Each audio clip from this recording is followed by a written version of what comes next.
గత 4-5 రోజుల నుంచి కూడా సోషల్ మీడియా అంతా కూడా ఒకటే వైరల్ న్యూస్. అలేఖ్య చిట్టి పీకిల్స్, అలేఖ్య చిట్టి పీకిల్స్. అంటే ఒక పచ్చళ్ళ వ్యాపారం చేసుకునే వాళ్ళు సోషల్ మీడియాను ఉపయోగించుకొని కస్టమర్ అడిగిన దానికి అంత దారుణంగా మాట్లాడడం అనేది ఎలా అనిపిస్తుంది మీకు? పచ్చళ్ళు అమ్ముకుంటుందా, యూట్యూబ్లో రీల్స్ చేస్తుందా? కామెంట్స్ చేయాల్సిన అవసరం ఉంది. ఆ పచ్చళ్ళు అమ్ముకున్నది పచ్చళ్ళు చేసుకోవాలి. పొద్దుగాల పచ్చళ్ళు చేసుకొని మధ్యాహ్నం పచ్చళ్ళు అమ్ముకోకుండా కామెంట్స్ పెట్టాల్సిన అవసరం ఉంది. నువ్వు పబ్లిక్ మీద రియాక్ట్ అవ్వాల్సిన అవసరం ఏముంది నీకు? అంటే ఆ వ్యక్తిని రేట్లు ఏంటి ఎంత ఎక్కువగా ఉన్నాయని చెప్పి అడిగితే అర కేజీ పచ్చడి 1200, 1500 రేటు చేసి అమ్ముతున్నారు, ఏంటి ఎంత రేట్ ఎక్కువ ఉన్నాయని చెప్పి అడిగితే నువ్వు పిల్లాన్ని ఏం పోషించగలవు అని చెప్పి దీని పిల్లని నిన్ను వదిలేస్తుంది, నువ్వు కెరియర్ మీద ఫోకస్ చేయని చెప్పి నానా అడ్డమైన బూతులు తిట్టడం అనేది ఒక కస్టమర్కి ఇచ్చే రెస్పెక్ట్ అని అంటారు. అది నువ్వు పచ్చళ్ళు అమ్ముకొని నువ్వు కూడా కుటుంబాన్ని పోషిస్తున్నావు కదా. రేపు పొద్దున పచ్చళ్ళు అమ్ముడు పోలేవు అనుకో, నువ్వు కూడా రోడ్డు మీద పడి అడక తింటావా? అతని సంసారం అతని ఇష్టం. అతని భార్యను పోషించుకుంటాడా, పోషించుకోవాలి. నీ దగ్గర పచ్చళ్ళు కొనకపోతే ఇంకా పచ్చళ్ళు కొన్నాడా, పచ్చళ్ళు తిన్నాడా? నువ్వు ఒకదానే పచ్చళ్ళు అమ్ముతున్నావు. నువ్వు అనాల్సిన అవసరం లేదు.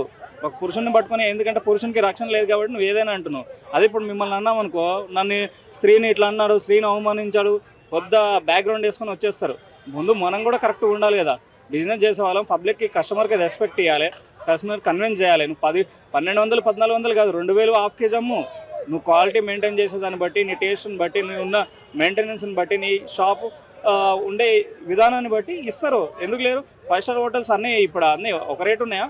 50 రూపాయల పచ్చడి కూడా దొరుకుతుంది, 2000 రూపాయల పచ్చడి కూడా దొరుకుతుంది. నువ్వు అమ్మేదాన్ని బట్టి నీ దగ్గరకు వచ్చే కస్టమర్స్ వస్తారు. నీవు ఇలాంటి చెత్త రీల్స్ పెట్టి, లేకపోతే ఒక కామెంట్ పెట్టావు, కామెంట్ రియాక్ట్ అయ్యావు, ఉన్న పచ్చళ్ళు కూడా అమ్ముకోవడం వదిలేసి వాడన్నా ఎట్లా కొట్లా తిరిగి పిల్లల్ని పోషించుకుంటాడు లేదో, నువ్వు కుటుంబాన్ని రోడ్డు మీద వేసుకోవాల్సి వస్తుంది. ఒక మగవాడిని అంత దారుణంగా తిట్టారు. తర్వాత మళ్ళీ ఒక అమ్మాయిని కూడా నువ్వు 4 ఇళ్లలో పాచి పని చేసుకో, నీకెందుకు పచ్చళ్ళు అనేటట్టు ఒక ఆడదాన్ని కూడా నీచంగా మాట్లాడారు. ఏంటన్నా ఇది? ఒక ఆడదానికి కూడా మర్యాద ఎక్కువ మాట్లాడడం. ఇప్పుడు ఈమె కూడా పచ్చళ్ళు అమ్ముతుంది, రోజంతా పచ్చళ్ళు అమ్మదుగా. ఇంట్లో ఆడ పచ్చళ్ళు తయారు చేసిన బోకలు దొమ్మట్లేదా? అవతల స్త్రీని ఎట్లా అవమానిస్తావు? అవతల స్త్రీ కదా, ఆమె కూడా స్త్రీ కదా. నువ్వు గిన్నెలు దొమ్ముకుంటావు, ఏది దొమ్ముకుంటావు, ఎవరి పని వాళ్ళు చేసుకుంటారు. నీకేం అవసరం? నువ్వు పచ్చళ్ళు అమ్ముకునేటప్పుడు నువ్వు కన్విన్స్ చేయి. నీ రేట్ ఏంది, నీ బ్రాండ్ ఏంది చెప్పు, ఎక్స్ప్లెయిన్ చేయి. మనం ఇది వాడతాం, ఇట్లా ఉంటుంది పచ్చడి, ఇలా టేస్ట్ ఉంటుంది, మన దగ్గర ఈ రేట్స్ ఉంటాయని చెప్పు. వాళ్ళు ఇంట్రెస్ట్ అయితే కొంటారో, లేకపోతే లేదు. నీకు తిట్టే హక్కు కూడా ఇచ్చాడు అన్న. ఇప్పుడు కస్టమరు అడిగిన దానికి సరైన సమాధానం చెప్పగా ఇలాగ అడ్డమైన బూతులన్నీ తిట్టేసి చివరిలో మళ్ళీ సారీ అని చెప్పడం అనేది, మీడియా ముందుకు వచ్చేసి ఎవరు తిట్టారో తెలియదు, దయచేసి మమ్మల్ని క్షమించండి అని చెప్పి మాట్లాడడం అనేది ఎలా అనిపిస్తుంది అంతా జరిగిపోయిన తర్వాత?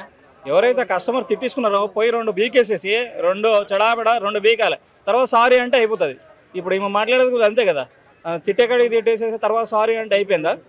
నువ్వు అమ్మే క్వాలిటీ ఉందో లేదో నీవు అసలు ఫుడ్ కమిషనర్ చెకింగ్ చేసి పడేస్తే సకే అయిపోతావు నువ్వు అసలు. అన్న ఫైనల్గా ఒక్క మాట, ఈ అలేఖ్య చిట్టి పీకిల్స్ అనేది గత వారం రోజులంటే ఇలా వైరల్ అవుతుంది. ఒక వ్యాపారస్తుడు అంటే ఒక బిజినెస్ స్టార్ట్ చేసేవాడు ఎలా ఉండకూడదు, ఎలా మాట్లాడాలి అనే దాని మీద ఒక మనిషికి అవగాహన వచ్చింది. ఫైనల్గా ఒక సాధారణ ప్రజలుగా నువ్వైతే ఏం చెప్తావు ఇలాంటి ఘటనల గురించి? ఇప్పుడు చిట్టి పీకిల్స్ ఇవి అలేఖ్య గారికి ఒకటే ఉందా, బ్రాంచెస్ ఉన్నాయా? ఆమె ఒకటే మెయింటైన్ చేస్తుందా, బ్రాంచెస్ మెయింటైన్ చేస్తుందా? తను చూసుకోండి. తను బిజినెస్ చేసేటప్పుడు ఎప్పుడైనా రెస్పెక్ట్ అనేది కంపల్సరీ ఇవ్వాలి. మనం ఎవ్వరమైనా టేస్ట్ కోసం 10 రూపాయలు ఎక్కువ పెట్టడానికైనా ఈ రోజుల్లో ఉన్నారు. 100 రూపాయలు బిర్యానీ తింటారు, 500 పెట్టి బిర్యానీ తింటారు. దేని తగ్గట్టు దానికి నువ్వు టేస్ట్ను కన్విన్స్ చేసి మంచిగా రెస్పెక్ట్ ఇచ్చి కస్టమర్స్ని కన్విన్స్ చేసుకుంటే గిరాకీ కంటిన్యూ అవుతుంది. లేకపోతే మూవ్ చేసుకొని ఆ అమ్మాయిని అన్నావు కదా గిన్నెలు దొమ్ముకొని, నువ్వు కూడా అదే పని చేసుకుంటావు. ఆల్రెడీ ఇప్పుడు పచ్చళ్ళు తయారు చేసిన తర్వాత ఖాళీ గిన్నెలు అయితే కడుక్కోకుండా కూర్చోవు కదా. వర్కర్ని పెట్టుకున్నావు, నువ్వే కడుక్కుంటున్నావు, ఎవడికి తెలుసు?